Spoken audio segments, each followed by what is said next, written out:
Hello and welcome. तो आज हम लोग इस वीडियो में देखने वाले हैं क्लास 10 सोशल साइंस का चैप्टर 7 जिसका नाम है द फर्स्ट वर्ल्ड वॉर। तो जैसा कि इसके पहले वाले वीडियोस में हमने क्या किया था, फर्स्ट वर्ल्ड वॉर के दो रीजंस को हमने डिस्कस कर लिया था और मैंने वहां पर आपको बताया था कि किस तरीके से फर्स्ट वर्ल्ड वॉर को कराने में जो है इंडस्ट्रियलाइजेशन का और उसके बाद अल्ट्रा नेशनलिज्म का जो है कितना इंपॉर्टेंट रोल था। फर्स्ट वर्ल्ड वॉर को कराने में एक और सबसे बड़ा रीजन था, वो था मिलिट्री। अब उसी के बारे में हम लोग देखते हैं। उससे पहले थोड़ा सा और देख लेते हैं कि एक और जो साइड में रोल प्ले किया था वो है न्यूज़पेपर। जो उस समय के जो न्यूज़पेपर होते थे, अब उस समय तो न्यूज़ चैनल होते नहीं थे, उस समय टीवी वगैरह का इन्वेंशन उतना हुआ नहीं था। तो उस समय जितनी भी न्यूज़ जो होती थी एक जगह से दूसरी जगह जो स्प्रेड होती थी वो न्यूज़पेपर्स के थ्रू होती थी। तो न्यूज़पेपर्स जो होते हैं, चाहे उस टाइम की बात करें चाहे आज के डेट में बात करें, लोगों के थिंकिंग को चेंज करने में, उनको इन्फ्लुएंस करने में बहुत इंपॉर्टेंट रोल जो है प्ले करते हैं। तो यही चीज ये बोल रहा है, देखो, newspaper play a key role in influencing the public opinion. जो जो कंट्री के जो पब्लिक थे उनकी ओपिनियन को चेंज करने के पीछे जो है न्यूज़पेपर का क्या था, बहुत बड़ा एक कंट्रीब्यूशन था। At the time of first world war many newspaper contributed to the spread the ultra nationalism. अब उस समय अगर आपको बहुत शॉर्ट टाइम में अपना मैसेज अगर पूरे कंट्री में पहुंचाना था तो उस समय सबसे बड़ा ऑप्शन कौन था? न्यूज़पेपर। तो न्यूज़पेपर क्या करता था, कुछ ऐसे आर्टिकल्स पब्लिश कर देता था या ऐसे आर्टिकल्स उसमें लिखता था जिससे लोगों को पढ़कर उनके मनों में उनके उनके फीलिंग्स क्या हो, चेंज हो और उनमें नेशनलिज्म की भावना जो है डेवलप्ड हो जाए। इस तरीके से वो क्या करते थे, आर्टिकल जो है लिखा करते थे। They presented news of incidents in such a provocative manner that people were indicated, making it difficult to enter into the peace agreement। और वो न्यूज इस तरीके से छपे होते थे जिसको पढ़ने के बाद लोगों के मन में जो है पीस से रिलेटेड या एग्रीमेंट से रिलेटेड कोई भी थिंकिंग्स लोगों में नहीं आती थी। सबके मन में क्या चीज चलता था कि हमको वॉर करनी है, वॉर करनी है और वॉर करनी है करके। When British newspaper criticized the policies of the Kaiser William II, the Germans began seeing Britain as a their enemy। जैसे कि एक एग्जांपल इसने बताया है कि ब्रिटेन का एक न्यूज़पेपर है जिसका ब्रिटेन का एक न्यूज़पेपर ने क्या किया, जो उस समय जर्मनी के जो क्या थे, प्रिंसी स्टेट थे उस समय, किंग्स वाला रूल चलता था। तो उस समय जो वहां के जो लीडर थे वो थे कैसर विलियम करके, कैसर विलियम सेकेंड। तो ब्रिटेन के न्यूज़पेपर ने क्या किया, कैसर विलियम के पॉलिसीज के अगेंस्ट में जो है क्या कर दिया, वहां पर जो है पेपर में पब्लिश कर दिया कि कैसर विलियम की पॉलिसीज ऐसी हैं, कैसर विलियम की पॉलिसीज गलत है। जिस तरीके से आज के डेट में पाकिस्तान का जो न्यूज़पेपर है वो इंडियन गवर्नमेंट के पॉलिसीज को क्या करता है, क्रिटिसाइज करता है, सेम उसी तरीके से क्रिटिसिज्म जो है ब्रिटिशर्स न्यूज़पेपर ने करना स्टार्ट कर दिया। अब ये बात जब जर्मन के लोगों को पता चली तो अब वो लोग क्या हो गए, इंग्लैंड के लोगों के खिलाफ गुस्सा हो गए। अब देखो, न्यूज़पेपर छापा कोई और है लेकिन एक कंट्री के लोगों का गुस्सा जो होता है दूसरे कंट्री के लोगों पर क्या होता है, फूटने लगता है। अब वो देखो कैसे और आगे जाने लगता है। Similarly, biased newspaper reports lead to breakdown in the relation between the France and Germany। इसके अलावा कुछ चीज हुई भी नहीं है उसको भी जबरदस्ती नमक हल्दी मसाला डाल के जो है उस समय के न्यूज़पेपर क्या करते थे, उसको और बढ़ा चढ़ाकर जो है दिखाते थे जिससे लोगों के मन में क्या हो, नेशनलिज्म का जो फीलिंग है वो और स्ट्रांग हो। मतलब कोई आदमी वॉर के नीचे सोचे ही ना करके। In Serbia and Austria, newspaper published inflammatory article following the assassination of the Austria Archduke, creating malaise and the distrust between the two nation। और उस समय जो ऑस्ट्रिया और हंगरी थे वहां के न्यूज़पेपर एक दूसरे के अगेंस्ट में क्या करते थे, आर्टिकल्स छापना चालू कर देते थे। जैसे ऑस्ट्रिया ने क्या किया, अब ऑस्ट्रिया के किंग और क्वीन की जो है क्या किया गया था, उनको मारा गया था। किसने मार दिया था? सर्बिया के एक आदमी ने मार दिया था। तो ऑस्ट्रिया में अब न्यूज़पेपर कुछ इस तरीके से छपते थे कि सर्बिया के लोग जो है ऑस्ट्रेलिया से जो है हम लोगों से कंपटीशन करना चाहते हैं, वो हमको वो मतलब क्रिटिसाइज करना चाहते हैं करके, मतलब इस तरीके से नेगेटिव आर्टिकल्स जो छपना चालू हो गया। उसी तरीके से सर्बिया में जो न्यूज़पेपर छपते थे वो ऑस्ट्रेलिया के अगेंस्ट में होते थे। कैसे होते थे कि ऑस्ट्रेलिया जो है पावरफुल कंट्री बन रहा है, सर्बिया को क्या करेगा, एक दिन कैप्चर कर लेगा, उसको एनेक्स कर लेगा, हम लोगों को जो है मतलब हम लोगों को क्या करेंगे, अपने में मिला लेंगे, ऑस्ट्रेलिया में मिला लेंगे, हमारे घरों से हमको भगा देंगे। इस तरीके से बहुत सारे नेगेटिव आर्टिकल जो है उस समय जो है छापना चालू कर दिए। Ultra nationalism lead to the rise of militarism. अब तीसरा सबसे बड़ा जो रीजन था उस समय वर्ल्ड वॉर फर्स्ट होने का वो है मिलिटरिज्म। अब देखो, पूरे कंट्री के लोगों में फीलिंग्स क्या थी कि हमको वॉर करना है, हमको सुपीरियर बनना है, हमको पावरफुल बनना है। अगर हमने वॉर नहीं किया तो जो पावरफुल कंट्री है वो हम पर क्या करेंगी, राज करेंगी, हमको कॉलोनी बना लेंगी करके इस तरीके से लोगों के मन में पूरी तरीके से जो है इन्फ्लुएंस जो है छा गया था। और इसी के कारण से जो है पूरे कंट्री ने क्या किया, सारे के सारे कंट्रीज ने जो है क्या किया, अब अपनी मिलिट्री को स्ट्रांग करना स्टार्ट कर दिया, क्योंकि उनको पहले से पता था कि आज नहीं तो 3 साल बाद या 5 साल बाद क्या होगा, वर्ल्ड वॉर तो होकर रहेगा। अब देखो किस तरीके से वहां पर जो है मिलिट्री पर जो है किस तरीके से खर्चा हुआ। देखो यहाँ पर एक ग्राफ आपको दिया और इसमें बोल रहा है कि military expenditure of large Nations, जो उस समय बड़े बड़े कंट्रीज थे जैसे Germany, Austria, Hungary, Britain, Russia, Italy, France, इन्होंने क्या किया अपने 14 सालों में जो है, देखो मतलब 14 बोलता हूँ 1880 से लेके 1914 तक, मतलब लगभग लगभग 34 ईयर्स में क्या किया इन्होंने, अपने एक्सपेंडिचर को 3 गुना बढ़ा दिया। देखो पहले जो ये जितने भी कंट्रीज थे उनका मिलिट्री में जो क्या था, एक्सपेंडिचर जो था वो कितना था, 13 यूरो था, 13 यूरो करोड़, ठीक है, मतलब 13 बिलियन समझ लो, आज की डेट की बात करें तो 13 बिलियन था। लेकिन 1934 में देखो 13 थ्रीजा होता है 39, तो 3 गुना से भी ज्यादा इनका खर्चा क्या हो गया था, एक्सपेंडिचर जो है मिलिट्री में जो है हो गया था। अब मिलिट्री में जब ये खर्चा करेंगे तो मिलिट्री में खर्चा करने के मतलब किस लिए करेंगे, वेपन्स बनाएंगे, बहुत सारे डेंजरस बॉम्ब्स बनाएंगे, इस तरीके से वहां पर बैटलशिप के लिए, लड़ाई करने के लिए वेपन्स प्रोड्यूस करेंगे। Militarism is not limited to building armed might. A militarism mood grips the people. They believe in the disciplinary regime where everyone complies with order certainly and the accept state policy without asking question. अब लोगों के मन में इस तरीके से मतलब अपने देश के लिए प्यार बढ़ चुका था कि अब वो वहां का जो लीडर था वो क्या कर रहा है, सही कर रहा है कि गलत कर रहा है, वो सोचते ही नहीं थे, क्योंकि मिलिट्री पर इतना ज्यादा इन्होंने खर्च कर दिया था कि अब लोग समझ चुके थे कि हमको तो वॉर करना ही है। तो वो अपने जो लीडर थे, सुपीरियर जो लीडर थे, उससे क्वेश्चन भी नहीं करते थे कि आपकी पॉलिसी गलत है, अगर वॉर हुआ तो हम लोगों को लॉस होगा, ऐसी कोई पॉलिसी नहीं। मतलब जो वहां के लीडर ने बोल दिया उसी को उस समय मान लेते थे। इस तरीके का नेशनलिज्म जो है उस समय लोगों के मन में जो है डेवलप हो चुका था।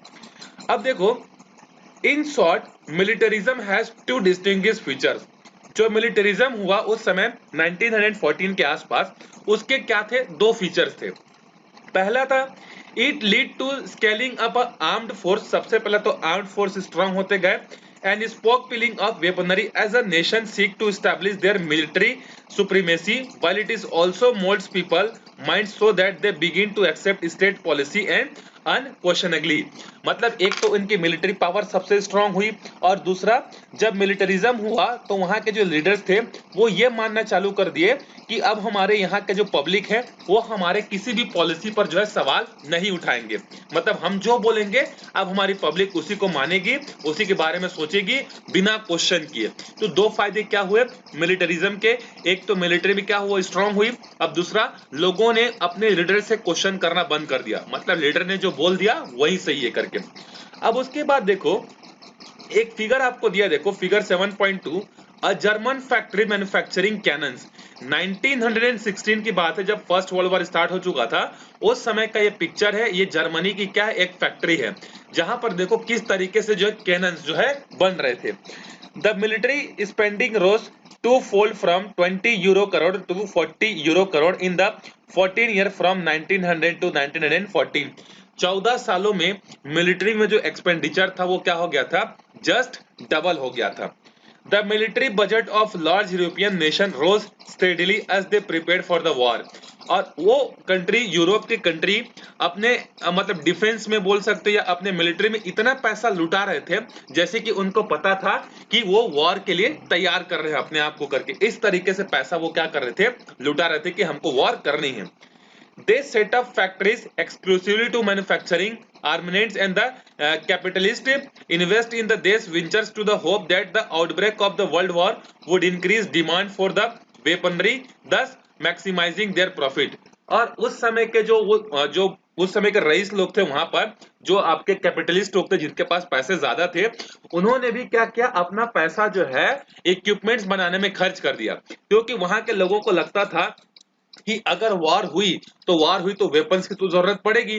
तो ये जो अमीर लोग थे उस समय के, वो क्या सोचते थे कि हम लोग अपना पूरा पैसा कहाँ इन्वेस्ट कर देंगे, वेपन्स बनाने में इन्वेस्ट करेंगे, जिससे वॉर होगी तो वेपन्स की डिमांड होगी, और वेपन्स की डिमांड होगी तो हम लोग क्या कर पाएंगे, ज्यादा से ज्यादा बेचेंगे, और बेचने से क्या होगा, हमको प्रॉफिट जो है होगा। तो इस तरीके से वहां के जो कैपिटलिस्ट लोग थे उन्होंने अपना थिंकिंग जो है चेंज किया। अब आगे देखते हैं। However, it was not as if all the people in Europe were taken in by the claims of their militarism government and were in favor of warring against. अब देखो, ऐसा नहीं है कि पूरे यूरोप के लोग जो थे, जितने भी लोग थे वो वॉर चाहते थे। यूरोप में कुछ लोग ऐसे भी थे जो चाहते थे कि वॉर ना हो करके, और क्योंकि इनको पता था कि वॉर होगा तो फायदा दोनों साइड, जो वॉर होने से ऐसा नहीं होता है कि किसी एक ही साइड को फायदा होता है या किसी एक ही साइड को नुकसान होता है। वॉर होने से विनर को भी लॉस होता है और हारने वाले को भी क्या होता है, बहुत ज्यादा नुकसान होता है। आप खुद देख लो, जब वर्ल्ड वॉर सेकेंड खत्म हुआ 1945 में, तो उस समय ब्रिटेन जो था वो इतना, मतलब वॉर जीत चुका था 1945 में, वो वॉर जीत चुका था। वॉर जीतने के बावजूद भी वो क्या था, इतना कंगाल हो चुका था कि उसके पास जो है अपने कंट्री के खर्चे चलाने के लिए उसके पास पैसे नहीं थे, और इसी कारण से उसने क्या किया, अपनी कॉलोनीज को इंडिपेंडेंट करना स्टार्ट किया। उसी का रीजन है कि हमारा इंडिया भी 2 साल बाद क्या हो गया, इंडिपेंडेंट हो गया। तो वर्ल्ड वॉर सेकेंड का जो है बहुत इंपॉर्टेंट रोल है इंडिया को इंडिपेंडेंट कराने में। अगर वर्ल्ड वॉर सेकेंड नहीं हुआ होता तो इंडिया जो है 1947 में इंडिपेंडेंट आई थिंक नहीं हुआ होता। क्यों इंडिपेंडेंट करना पड़ा ब्रिटेन को, क्योंकि ब्रिटेन के ऑफिसर्स इंडिया में आकर क्या करते थे, रूल करते थे, उनके खर्चे होते थे जिसको ब्रिटेन गवर्नमेंट को उठाना पड़ता था। तो अब उनके पास लड़ाई करने के बाद पूरा चीज डिस्ट्रॉय हो चुका था, और जितना चीज डिस्ट्रॉय हो चुका था उनके पास अब बिल्कुल भी मनी नहीं था कि वो आगे क्या कर सके, अपने कॉलोनीज को रन कर सके। और धीरे धीरे उन्होंने क्या किया, इंडिया जैसे जो कंट्रीज थे उस समय कॉलोनीज थे उनको इंडिपेंडेंट करना स्टार्ट किया। अब जो वो लोग थे जो वॉर नहीं चाहते थे, वो ऐसा क्यों सोचते थे, क्योंकि उनको पता था कि वॉर होने से लॉस तो अल्टीमेटली हमारी फैमिली का ही होगा। और उसमें कौन कौन से थे, तो एक तो लेबर थे और दूसरे थे वुमेन्स थे। ये दो कैटेगरीज ऐसे थे जो कि वॉर को क्या कर रहे थे, अपोज कर रहे थे। लेकिन ये मुट्ठी भर लोग थे जिनका आवाज जो है पूरे कंट्री तक जो है नहीं पहुंच पाया, क्योंकि पूरे कंट्री के लोगों के मन में इस तरीके से प्रोपागेंडा फैला दिया गया था कि जिसके कारण से वो पीस के बारे में कोई सोच ही नहीं सकते। मतलब सबके मन में एक दूसरे कंट्री के मत के प्रति क्या था, गुस्सा भर दिया गया था। जैसे फ्रांस वालों के मन में जो है जर्मनी के अगेंस्ट में जो है फीलिंग्स थी, और इसकी जापान का जो है ये ब्रिटेन के लोगों के अगेंस्ट में फीलिंग थी। तो इस तरीके से अलग अलग जो है उनके मन में फीलिंग्स आ चुकी थी। तो ये जो जो वुमेन्स थे उस समय के, कुछ वुमेन्स के नाम भी आपको दिए होंगे, आप उसको पढ़ लेना।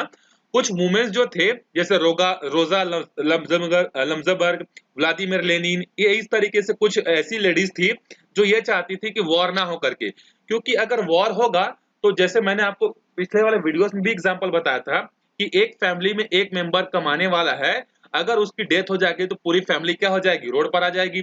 तो उसी तरीके से अगर वॉर में लड़ाई होगा, दोनों साइड के लोग मरेंगे, तो अल्टीमेटली नुकसान किसको होगा, उनकी फैमिलीज को होगा। या अगर वो कैजुअलिटीज में भी आती हैं, मतलब वो अगर हैंडीकैप हो जाते हैं या अगर डिसेबल हो जाते हैं, तब भी तो नुकसान उनकी फैमिली को ही मिलेगा। तो इस तरीके से जो वुमेन्स थी वो स्पेशली वॉर से क्या हो रही थी, डर रही थी। लेकिन अगर आप ओवरऑल देखोगे फीलिंग्स को अपने साइड में रखकर, तो फर्स्ट वर्ल्ड वॉर का जो फायदा जो सबसे ज्यादा हुआ था वो किसको हुआ था, वुमेन्स को हुआ था। मैंने पिछले वाले वीडियोस में आपको बताया था कि फर्स्ट वर्ल्ड वॉर का फायदा किसको हुआ था, वुमेन्स को हुआ था। और सेकेंड वर्ल्ड वॉर का फायदा सबसे ज्यादा किसको हुआ था, तो उस समय जो कॉलोनीज थी उनको हुआ था। अब कैसे हुआ था आगे मैं आपको बताऊंगा। तो देखो अगला टॉपिक है हमारा, why did the first world war happen. अब ये क्वेश्चन हमसे पूछ रहा है कि फर्स्ट वर्ल्ड वॉर क्यों हुआ, शॉर्ट में आप बताओ।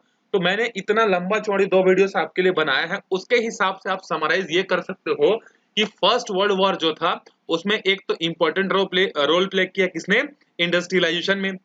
इंडस्ट्रियलाइजेशन हुआ, लोगों के पास पैसा आया, कंट्रीज के पास पैसा आया, तो कंट्रीज में एक दूसरे से आगे बढ़ने की होड़ लगी, उनमें रेस लगी, एक दूसरे से पावरफुल बनने के लिए उन्होंने जो है पैसा जो है मिलिट्री में यूज करना स्टार्ट किया। तो अपने आप को सुपीरियर बनाने के लिए, अपने आप को पावर बनाने के लिए, पावरफुल बनाने के लिए जो है वॉर जो है हुआ था। इसके अलावा एक तो मार्केट चाहिए था, क्योंकि अगर आपके पास इंडस्ट्रीज है, अगर आप प्रोडक्शन कर रहे हो तो बेचने के लिए आपको मार्केट भी चाहिए। तो मार्केट भी एक चीज था जिसके कारण से क्या चाहते थे जितने भी कंट्रीज थे कि ज्यादा से ज्यादा कॉलोनीज हमारी हो। जैसे ब्रिटेन चाहता था कि पूरी दुनिया में जितनी भी कंट्रीज हैं वो हमारी कॉलोनी बन जाए। अगर वो उनकी कॉलोनी बन जाएगी तो फायदा क्या होगा, उनकी कॉलोनी बनने से फायदा ये होगा कि उनको मार्केट मिलेगा, उनको रॉ मटेरियल सस्ते मिलेंगे और वो आराम से सामान बेचकर प्रॉफिट कमा सकते हैं। उसी तरीके से फ्रांस भी चाहता था, जर्मनी भी चाहता था, जापान भी चाहता था कि हमारी कॉलोनीज हो। और इवन एक टाइम तो ऐसा था कि जापान जो है वो पूरे चाइना को क्या कर लिया था, कैप्चर कर लिया था। मतलब जापान भी उस समय तक बहुत पावरफुल कंट्री था। आप लोग चैप्टर में पढ़े होंगे हिटलर के बारे में, वो हिटलर के बारे में पढ़े होंगे, नाजीज्म पढ़े होंगे, फासिज्म पढ़े होंगे। तो वहां पर आप लोगों को और अच्छे से समझ में आया होगा। अगर नहीं पढ़े होगा तो आगे के चैप्टर्स में दिए होंगे, तो हम लोग उसके बारे में डिस्कस करेंगे कि किस तरीके से जापान, अच्छा जापान जो है एक ऐसा कंट्री है, आपको पता होगा कि जहां पर एक साल में वहां पर लगभग लगभग 20 से 22 जो है टाइफून्स आते हैं। टाइफून्स मतलब समझते हो, साइक्लोन जिसको हम लोग बोलते हैं, आंधी तूफान चक्रवात जिसको हम लोग इंडिया में बोलते हैं। हम लोग इंडिया में क्या बोलते हैं, साइक्लोन बोलते हैं। जापान में क्या बोलते हैं, उसको टाइफून बोलते हैं। और यूएसए में क्या बोलते हैं, उसको हरिकेन्स बोलते हैं। तो अलग अलग लैंग्वेज, अलग अलग टर्म से जो है इनको जाना जाता है। तो जापान एक ऐसा कंट्री है जहां पर ऑन एन एवरेज हर साल 20 से 22 जो है इस तरीके से जो है साइक्लोन्स आते हैं और उनको कई बिलियंस का नुकसान होता है। और ऐसा नहीं कि जापान जो है इंडिया जैसा है कि उसके पास जो है नेचुरल रिसोर्सेज बहुत ज्यादा है, कोयला है, पेट्रोल है, डीजल, जिससे वो पैसा कमाता है।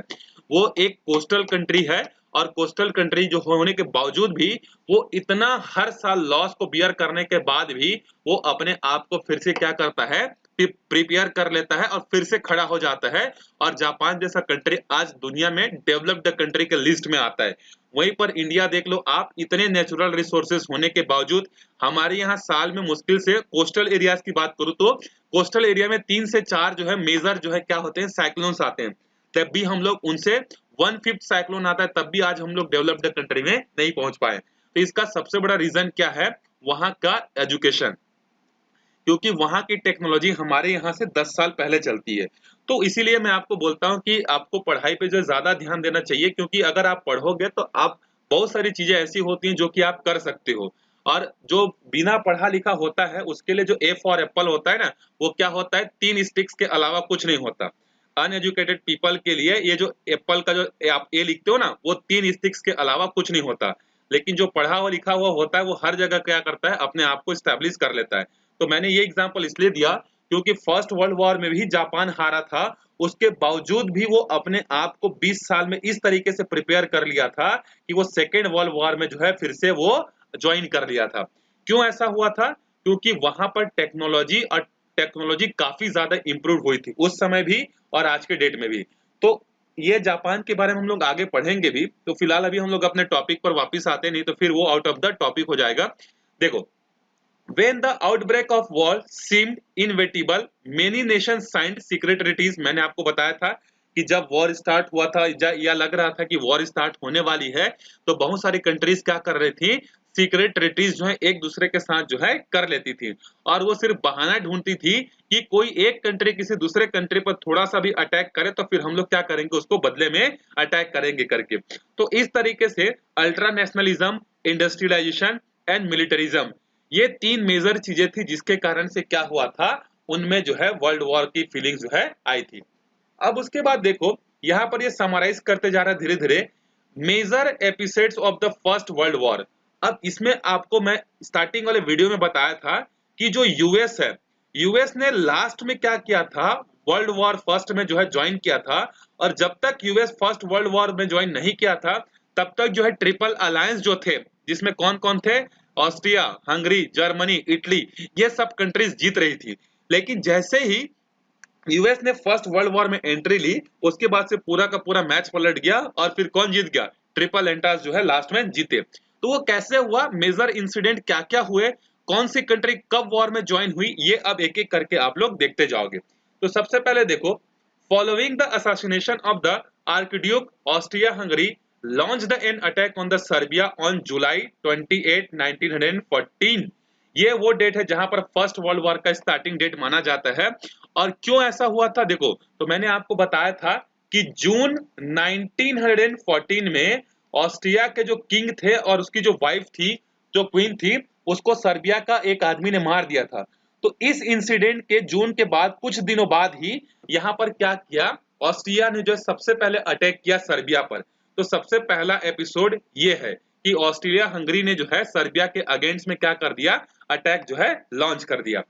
फिर इसके बाद दूसरा एपिसोड क्या हुआ, जो रशिया था, रशिया पहले ही सर्बिया के साथ सीक्रेट ट्रीटी क्या कर लिया था, साइन कर लिया था। तो जैसे ही ऑस्ट्रिया और हंगरी ने क्या किया, सर्बिया पर अटैक किया, तो सर्बिया का सपोर्ट करने के लिए कौन आ गया, रशिया आ गया। और रशिया इस तरीके से वॉर में क्या हो गया, शामिल हो गया। अब उसके बाद जैसे ही रशिया शामिल हुआ, उसके बाद देखो यहां पर क्या हुआ, फ्रांस जो है, फ्रांस ने भी क्या कर दिया, रशिया का सपोर्ट करने के लिए अनाउंस कर दिया। तो देखो सर्बिया के साइड अब कौन कौन से आ गए, सर्बिया की टीम में आ गए, एक तो सर्बिया पहले से वॉर झेल रहा था, उसके सपोर्ट करने के लिए कौन आ गया, रशिया आ गया। रशिया का सपोर्ट करने के लिए कौन आ गया, फ्रांस आ गया। अब इतना चीज हुआ था, उसके बाद फिर क्या हुआ, जैसे ही रशिया ने वॉर डिक्लेयर किया, अब रशिया के अगेंस्ट में वॉर डिक्लेयर किसने कर दिया, जर्मनी ने। तो जर्मनी किसके अगेंस्ट में वॉर में आ गया, वर्ल्ड वॉर में, रशिया के अगेंस्ट में जो है वॉर में आ गया। कब आया था ये, 1 अगस्त पर। फिर उसके बाद देखो, एंड अगेंस्ट फ्रांस, पहले ये 1 तारीख को आया रशिया के अगेंस्ट में वॉर करने के लिए, और 3 तारीख को इसने डिक्लेयर कर दिया कि हम लोग फ्रांस के अगेंस्ट में क्या करेंगे, वॉर करेंगे। Germany dispatch its troop through the Belgium to launch an attack on the France. और जर्मनी ने क्या किया, बेल्जियम के थ्रू अपने आर्मीज को भेजना स्टार्ट कर दिया, कहां, France. This led Britain to declare war against the Germany on the 4 August. जैसे ही जर्मनी ने क्या किया, बेल्जियम के थ्रू फ्रांस पर अटैक करने के लिए अपने आर्मी भेजी, इधर से ब्रिटेन गुस्सा हो गया, और ब्रिटेन ने क्या किया, 4 तारीख को गुस्सा में क्या कर दिया, जर्मनी के अगेंस्ट जो है वॉर जो है डिक्लेयर कर दिया। तो देखो इस तरीके से एक एक दो दो दिन के अंदर में जो है, इस तरीके से जो है वॉर में सारे के सारे लोग क्या हो गए, धीरे धीरे एंट्री लेते गए। अब देखो अभी तक की स्टोरी के हिसाब से, अभी तक देखो कौन कौन से कंट्रीज अभी दूर है, जापान, इटली, यूएसए। अब देखो धीरे धीरे ये सब कंट्रीज जो है कैसे वॉर में जो अभी तक टर्की भी किसी भी वॉर में किसी के अगेंस्ट नहीं गया है, लेकिन अब धीरे धीरे सबके सब क्या होते जाएंगे, सामने आते जाएंगे। In this way, all major European countries and their global colonies were drawn into the war. अब देखो ब्रिटेन का वॉर में शामिल होने का मतलब क्या है, कि ब्रिटेन के जितनी भी कॉलोनीज हैं, वो सारे के सारे कॉलोनीज के आर्मी क्या करेंगे, ब्रिटेन के अंडर में क्या करेंगे, वॉर करेंगे। और सोचो उस समय ब्रिटेन एक ऐसा कंट्री था जिसके इतने सारे कॉलोनीज थे कि पूछो मत। तो अगर ब्रिटेन वॉर में शामिल होता है, इसका मतलब बहुत ज्यादा भारी पड़ जाएगा इनको, ट्रिपल अलायंस को। अब आगे देखते हैं, Japan announced its decision to oppose Germany. Japan ने क्या किया, जर्मनी को अपोज करने के लिए 23 अगस्त को जो है वॉर जो है डिक्लेयर कर दिया। Turkey join the war in October by the bombing Russian ports.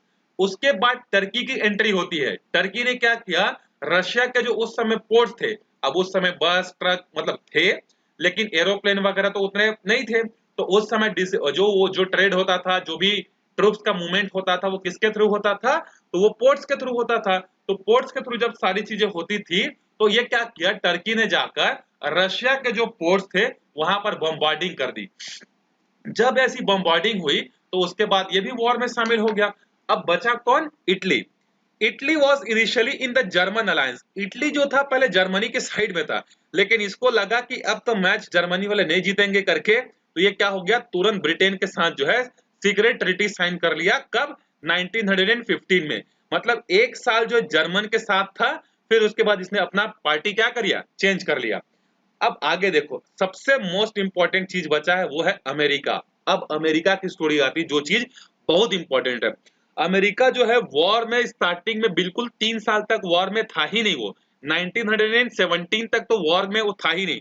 वो दूर से बैठकर क्या कर रहा था, पूरे वॉर का जो है मजे ले रहा था।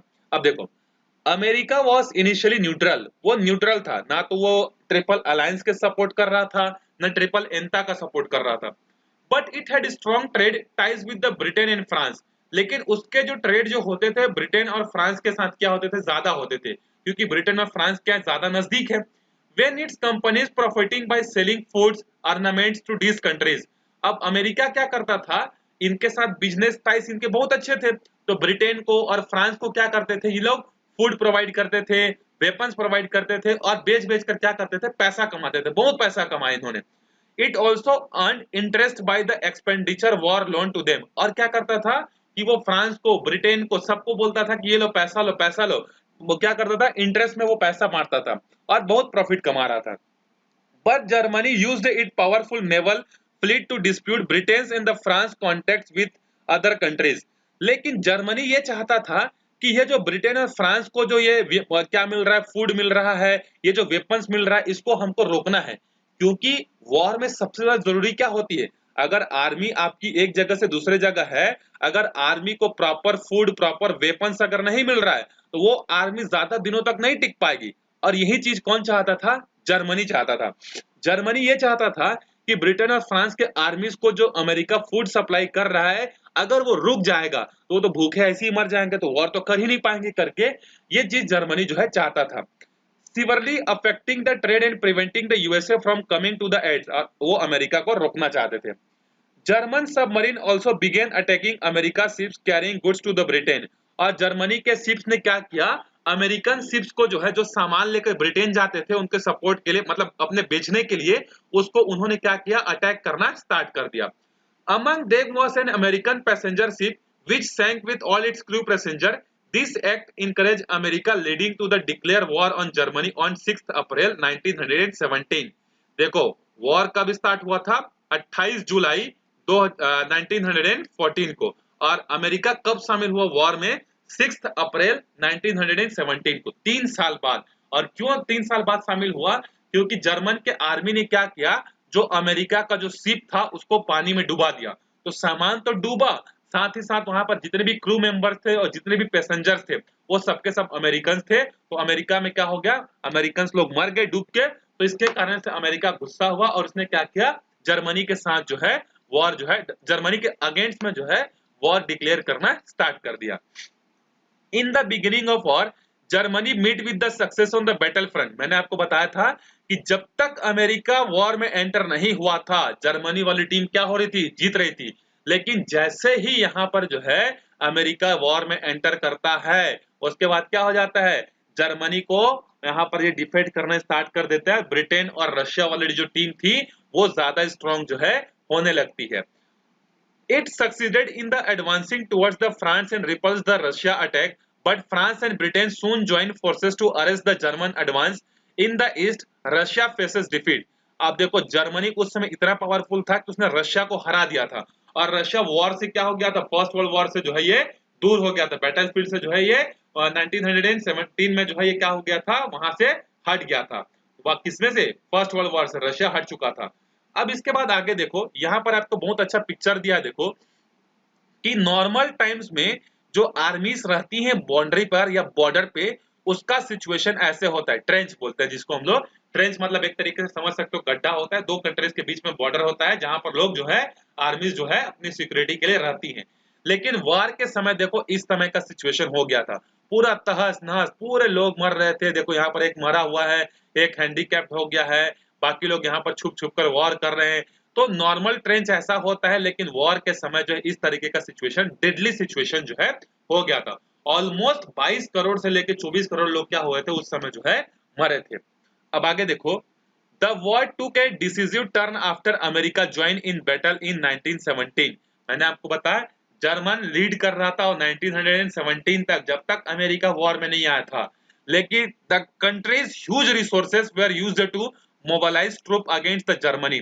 अब अमेरिका के पास इतने सारे उस समय पावरफुल शिप्स थे, इतनी सारी टेक्नोलॉजी थी, जब अमेरिका वॉर में आएगा तो उसने अपने टेक्नोलॉजी को, अपने रिसोर्सेज को यूज करना स्टार्ट कर दिया। किसके अगेंस्ट में, जर्मनी के अगेंस्ट में।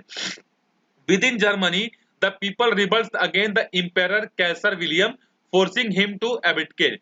अब देखो एक तो जर्मनी को जो है दोहरा झटका किस लिए लगा, अगर यूएसए वॉर में आया तो उसको हरा भी सकता था, जर्मनी बहुत पावरफुल था।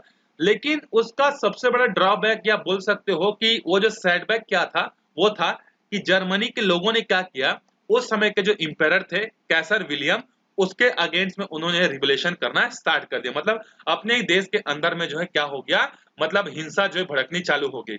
A democratic government was established in Germany, और जर्मनी में क्या हुआ कि यहाँ पर जो है एक डेमोक्रेटिक मतलब for the people by the people वाला हिसाब हो, तो वहां पर जो है एक डेमोक्रेटिक गवर्नमेंट जो है बैठी और उसने क्या किया, उसने सोचा कि अगर हम लोग अमेरिका के अगेंस्ट में वॉर झेलते रहेंगे तो हम लोग रोड पर आ जाएंगे, बहुत ज्यादा हमको लॉस होगा। और उस डेमोक्रेटिक कंट्री ने क्या किया, अमेरिका के साथ ट्रीटी साइन कर ली और बोला कि हम लोग वॉर अब खत्म कर रहे हैं, हम हार गए, वी डिफीटेड। और 11 नवंबर वो दिन है जहां पर फर्स्ट वर्ल्ड वॉर क्या होता है, खत्म होता है।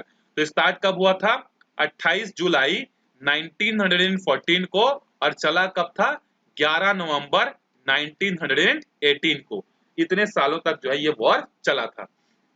In this way the war that had ragged for the 4.5 year, लगभग 4 साढ़े 4 साल तक जो है ये वॉर चला था, उसके बाद ये खत्म हुआ था।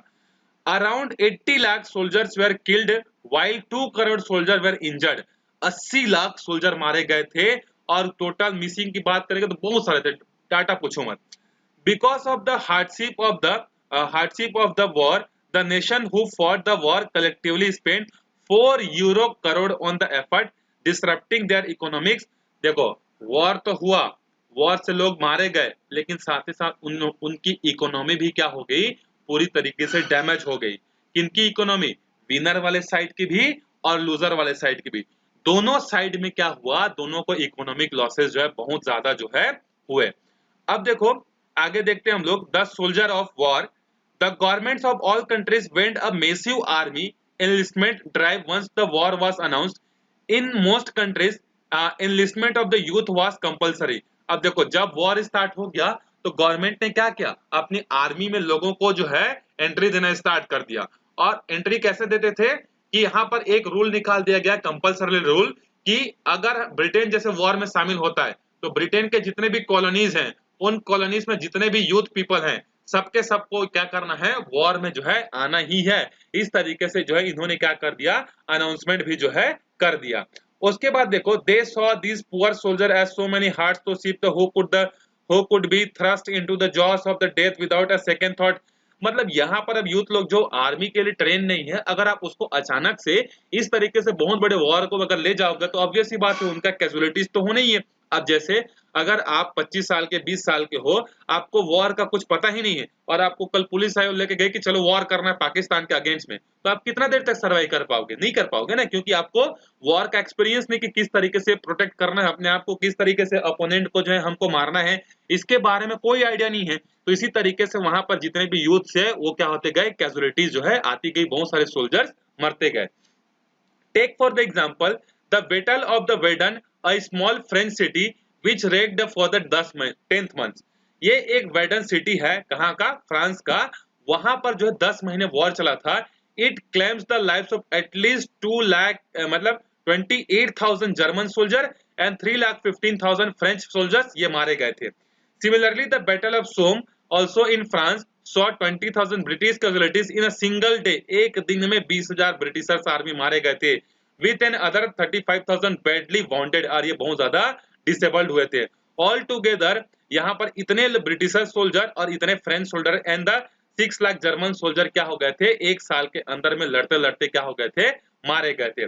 तो वही सारी चीजें यहाँ पर आपको बताई है कि किस तरीके से कैजुअलिटीज जो है हुई है। तो ये बात, इस चीज को आप एक बार जो है पढ़ लेना।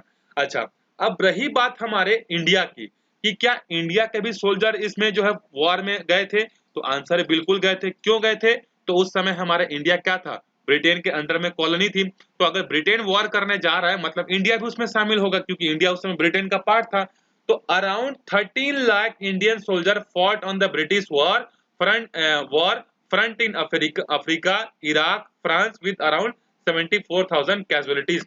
लगभग 13 लाख इंडियन सोल्जर क्या हुए थे उस समय वॉर में शामिल हुए थे, और उसमें से लगभग 74,000 कैजुअलिटीज जो है हुई थी। तो यह इंडियन डेटा है, इसको आप याद रखना। तो इस वीडियो में हम लोग यही तक देखते हैं। इसके नेक्स्ट वाले वीडियो में हम लोग देखेंगे कि फर्स्ट वर्ल्ड वॉर में कौन कौन सी नई नई टेक्निक्स के जो है वेपन्स जो है यूज हुए थे, कौन सी नई नई टेक्नोलॉजी जो है उस समय डेवलप्ड हुई थी, गन्स थे, मशीन गन थे, कैनन्स थे, बॉम्बार्डिंग करने के लिए और क्या क्या वेपन्स थे जो यूज हुए थे, उसके बारे में हम लोग पढ़ेंगे। अच्छा, इसके अलावा ये तो हो गया हमारा आज का वीडियो कंप्लीट। इसके अलावा आप लोग बहुत लोग ये बोल रहे थे कि आप लोगों के मैथ्स में, साइंस में जो डाउट्स हैं करके, तो उसके लिए मैंने एक चीज सोची है लाइव क्लासेस के बारे में, live classes on zoom on every Sunday. Her Sunday को मैं ट्राई करूंगा आपको कि आपके लिए एक घंटे या 1.5 घंटे की जो है जूम में जो है लाइव क्लासेस होंगी, और उसमें मैक्सिमम 15 टू 20 मेंबर्स को ही क्या कर सकता हूं, मैं अलाउड कर सकता हूं एक टाइम पे, क्योंकि अगर एक से मतलब इससे ज्यादा लोग हो गए तो उनके डाउट्स का क्लियरेंस करना पॉसिबल नहीं है। तो आपको संडे को जो है 12 PM जो है कल आपकी क्लासेस रहेंगी, तो जिसको ज्वाइन करना है वो डिस्क्रिप्शन में जाकर आप लोग जूम की आईडी और पासवर्ड देख सकते हो और आप क्लास 12 बजे ज्वाइन कर सकते हो। तो मिलते हैं अगले वीडियो में, तब तक के लिए अच्छे से पढ़ते रहो। Bye bye.